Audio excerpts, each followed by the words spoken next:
Welcome to another video from AnsweringChristianObjections.com. We examine Christians' objections to God's law and search the Scriptures for biblically based, historically accurate answers. Are you ready? Let's go.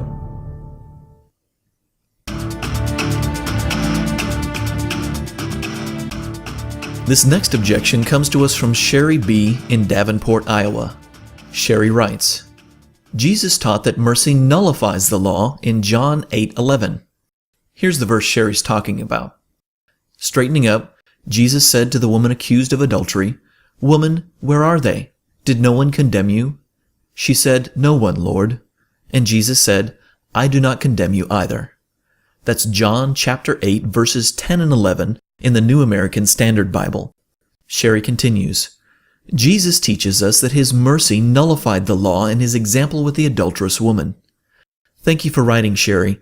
This passage definitely paints a beautiful picture of who Christ is. Like so many of the other answers that we provide, our answer to this objection is simply to put the verse back into its biblical context. Let's start at the beginning of John chapter 8. One morning in Jerusalem, Jesus goes into the temple. A bunch of people show up and He begins teaching them. Essentially, He's having an impromptu Bible study with a bunch of strangers in the temple.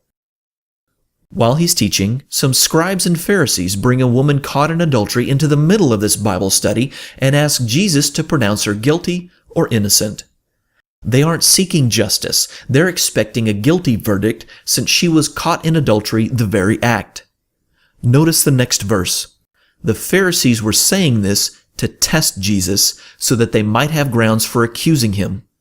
They were expecting Him to slip up so they could file charges against Him. Let's stop for a minute and make this observation. Jesus was not acting as a duly appointed judge in a courtroom with the appropriate legal procedures taking place. He's a rabbi leading an impromptu Bible study in the temple when this group of Pharisees shows up as a lynch mob. Jesus can't declare she's innocent because she was caught in the act. He also can't declare she is guilty because He isn't a judge in a trial. So what's a law-abiding Jew like Jesus supposed to do? Well, He knew that the law required the following three things for capital crimes like adultery. Number 1, there must be at least 2 witnesses to the crime. Deuteronomy 17:6. Number 2, those witnesses must not be actively involved in open sin, which is the traditional view of Exodus 23:1. Number 3, legal cases that potentially involve the death penalty, like adultery, must be reviewed by a court, a panel of judges, rather than a single judge, based upon the traditional understanding of various passages within the law itself. None of these were present during Jesus' Bible study in the temple. Knowing this, how did Jesus react to the situation? He stooped down and wrote on the ground. Talk about catching your opponents off guard. Surely they were confused. What's He doing? What is He writing? When they persisted in asking Him and pressed for an answer, He stood up and said, "He who is without sin among you, let him be the first to throw a stone at her." Jesus wasn't raising the bar or changing the rules. He was simply reminding everyone of an existing requirement in the law. Since this lynch mob wasn't acting according to the law, they were actively in sin.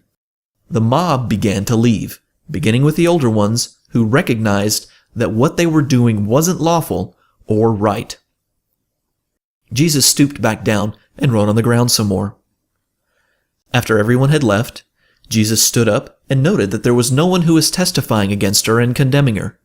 Since there were not 2 witnesses to the matter, He could not condemn her on His own. So legally, He had to let her go.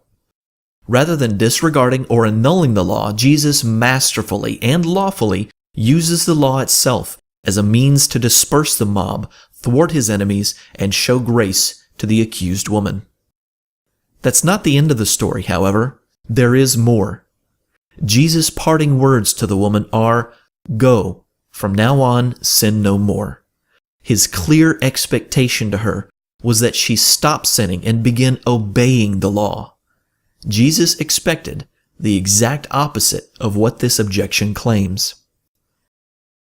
Scripture says, objection overruled.